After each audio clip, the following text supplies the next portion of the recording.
تا حالا پیش اومده کتابی رو شروع کنین و به یه جایی از کتاب که برسین از نظر ذهنی حس کنین که کتاب تموم شده و مسائل براتون حل شده ولی کتاب ادامه داشته باشه. توی این ویدیو میخوام 4 تا از این کتابا رو بهتون معرفی کنم. سلام دوستان، به کتابخونه من خوش اومدید. توی این ویدیو میخوام براتون در مورد 4 کتابی صحبت کنم که به یه جایی از داستان که رسید من حس کردم کتاب تموم شده ولی همونجوری کتاب ادامه داشت. اینو اول ویدیو بگم که منظورم از این حرف این نیست که کتابای بدیان یا قلم نویسنده مشکل داشته یا خسته کننده بود. نه، اتفاقا کتابای جذابی بودن، داستان ادامه داشت، خیلی قلم نویسنده خوب بوده و کتابای معروفی هم هستن ولی از نظر ذهنی مشکل برای من به وجود آوردن. اولی مجموعه که میخوام در موردش باهاتون حرف بزنم داس مرگه. این مجموعه رو من جلد اولش رو خوندم و خب اون موقع نمیدونستم که مجموعه 3 جلدیه.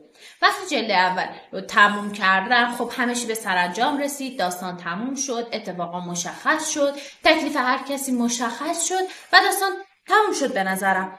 و بعد متوجه شدم که 3 جلد 2 جلد دیگه هم هست و من واقعا شوکه شدم، چون به نظرم همه مسائل حل شده و نیازی به ادامه این کتاب نبود. ولی خب چون 2 جلد دیگر رو نخوندم نمیتونم اظهار نظر کنم. این حسی بود که اون لحظه داشتم نسبت به کتاب و هنوزم دارم و یعنی احساس میکنم اگه ادامه کتاب رو نخونم به داستان برام لطمه ای نمیخوره. ولی مطمئنا اگه بخوام ویدیو معرفیشو بسازم مجموعه رو کامل میکنم و یه معرفی کامل براتون میسازم و ویدیوش هم اینجا لینکشو میذارم. کتاب بعدی میراث اوراشیاست. اینجا بازم من نمیدونستم این کتاب مجموعه است و مجموعه 3 جلدی. البته 3 جلدش اومده و جلد دومم ترجمه شده، جلد سومش رو نمیدونم.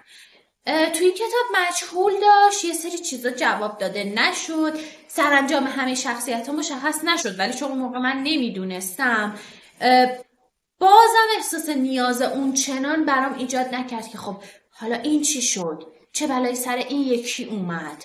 چه اتفاقی رو قراره بیفته؟ این مجهولات تو ذهنم ایجاد نشد، برای همین حس می‌کردم همون یه جلد و جلد اول برام کامل.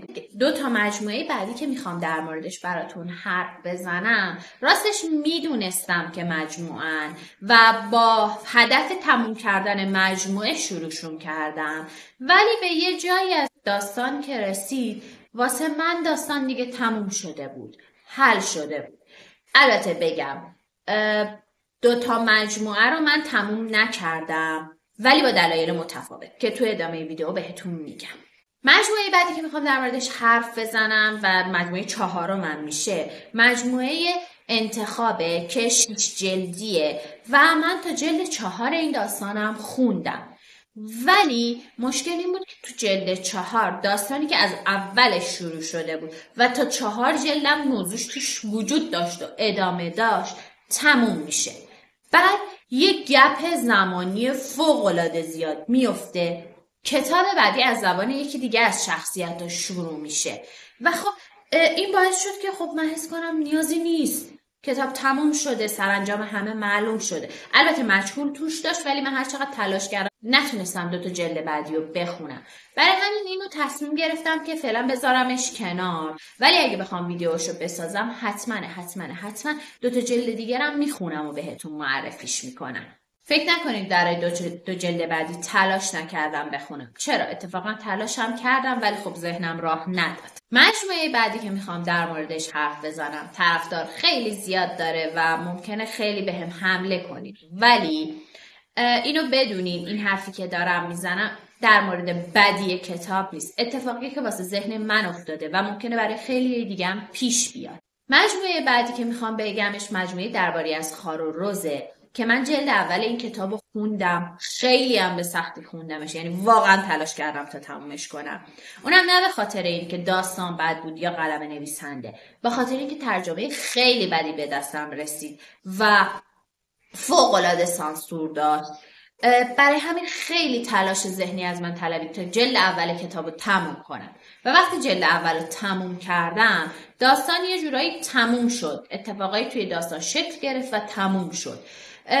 برای همین خیلی به من احساس نیاز واسه جلدهای بعدی نداد ولی ادامه ندادن این مجموعه اصلا و ابدا به خاطر این نبود که من این حس رو پیدا کردم. اتفاقا من عاشق ریسندم، خیلی هم دوست داشتم جلد بعد رو بخونم، ولی به خاطر ترجمه بد نخوندم. یکی از مترجما تصمیم گرفته که این مجموعه رو کامل ترجمه کنه بدون سانسور و یک ترجمه خیلی خوب ارائه بده. برای همین صبر کردم تا اون مجموعه رو به طور کامل ترجمه کنه و من ترجمهش رو بگیرم و بخونم. چیزایی که من داخل این ویدیو گفتم تجربه شخصی و حس شخصی منه. ممکنه شخص دیگه این کتابا رو بخونه و یه همچین حسی ازشون نگیره و یه همچین برداشتی ازشون نداشته باشه. در هر حال امیدوارم این مجموعه رو بخونین، ازشون لذت ببرین و نظرتون رو در مورد این موضوع با من به اشتراک بذارین. و اگه شما کتابی خوندی که واقعا این اتفاق براتون افتاده و یه جایی استوپ ذهنی کردین برای داستان، برام توی کامنت ها بنویسید. به انتهای یه ویدیوی دیگه رسیدیم. ممنون که منو همراهی کردین.